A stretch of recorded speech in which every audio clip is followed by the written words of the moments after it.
My name is Dan Ariely, and I'm the James B. Duke Professor of Psychology and Behavioral Economics at Duke University, and the author of a few books. I know what you're thinking. You're asking yourself, what bet have I lost? Why is this half a beard? So it's not about a bet. I was badly burned many, many years ago. Most of my body is covered with scar, my hands, most of my body, including the right side of my face. So it looks sort of symmetric, but it's not. It's not because I lost a bet or woke up late. It's just because this is how the explosion happened. Okay, but we're not here to talk about facial hair. We're here to talk a little bit about behavioral economics, a little bit about the corona crisis. So I got a few questions. One question is, can I share some thoughts from a behavioral perspective, behavioral economics perspective about the crisis? So first of all, there are many, many questions. It's I think, a crisis that indicates very clearly how much we need behavioral economics and how much we need social science. So there's a set of questions about why can't we perceive the potential damage of pandemics, right? What is it about exponential growth that is so hard for us to grasp? Why is it that we don't understand viruses? What is it about having an invisible enemy that gets us to act so differently?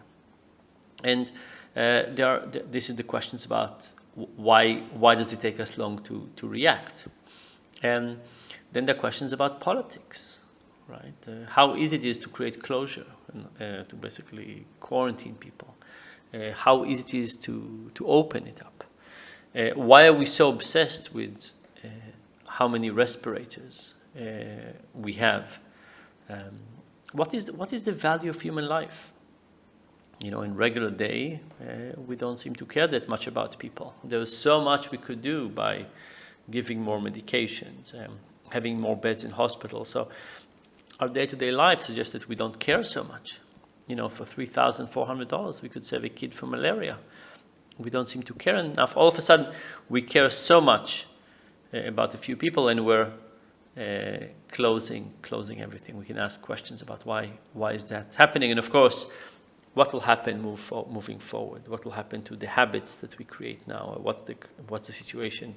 What will stay? What will go? When we'll go back to normal? Even if the day after.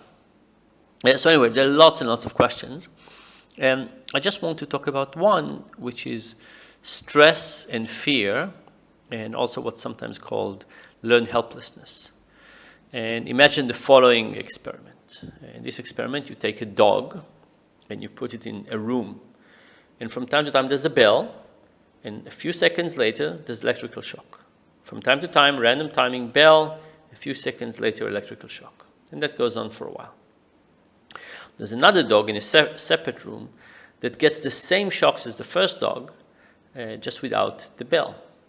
And they both do it for a while, and then you can ask the question of what's the difference between the two of them. And one way to see it is you put them in a new room. It's a room with a partition in the middle, and from time to time there's a light. And if the dog stays on their side of the room, they get electrical shock.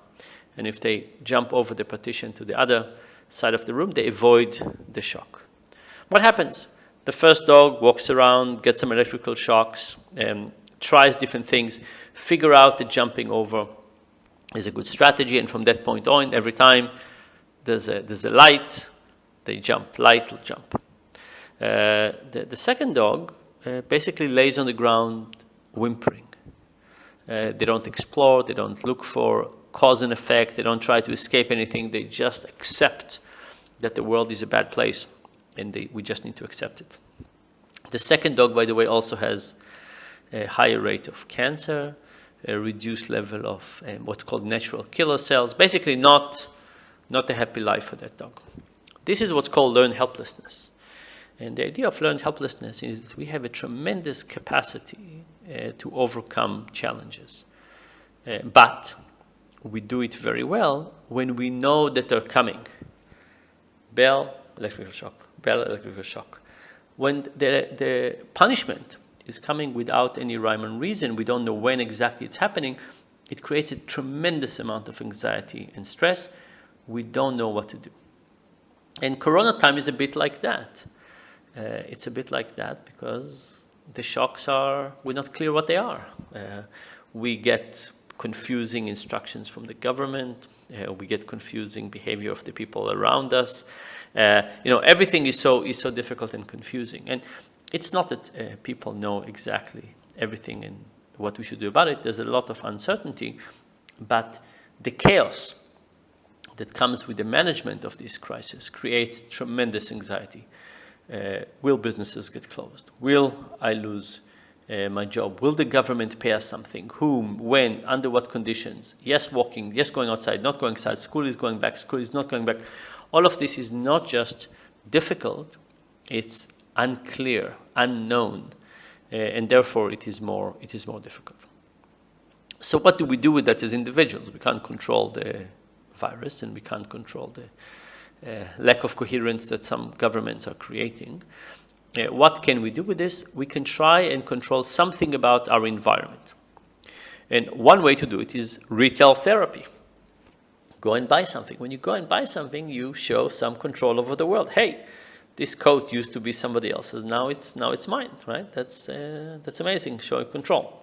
That's, of course, an expensive way to create control. So other ways to create control is to get a habit, exercise, push-ups, something that you see that you can get an improvement over time. Meditation, something that we have control over. Diet, anything like that. Now, in times of stress, all of these things are tougher, right? It's tougher to exercise, tougher to diet, and so on. But nevertheless, the feeling of control is so important that it's extra useful to use it this way. Now, of course, behavioral economics has other things to say about the crisis as well. As you probably know, we've seen a big increase the world over in domestic violence against women, against kids. There are questions about how do you use money to get out of this, right? Should we put liquidity to the banks? Should we give people loans and back them up? Should we give people money directly? Should we give people money to employers to hire people? What are the right way? And the reality is that a dollar is not a dollar is not a dollar. There are different ways to spend money. For example, in the US, after the 2007-2008 crisis, both President Bush and President Obama gave stimulus packages in very high amounts of money, very large sums, not as big as now, but large sums. President Bush did it by giving people a check, and he called it a rebate check, so people got their money back. And President Obama reduced the amount that people pay taxes every month. And none of those did much to stimulate the economy. In the Bush case, people got a check, and it was framed as, it's my money back. Why would I spend it? Right? In Obama's case, it was too small. People didn't actually change their behavior. What would happen, for example, if you got a check and it says, this is the government's money, go and spend it? Or what if we gave it to you on a prepaid debit card? So it wasn't even going into your bank account. You would just get the card and put it in your wallet to spend. Those things will certainly have created a higher level of spending and stimulate the economy to a higher degree. Finally, I want to say that times of stress and pressure revealed the weakness of every society, right? Stress goes up, violence goes up, poverty, food issues, all of those, mental illness, all of those would go up. And it's really a time for us to kind of figure out how do we make sure that the institutions and the behavior is not failing society.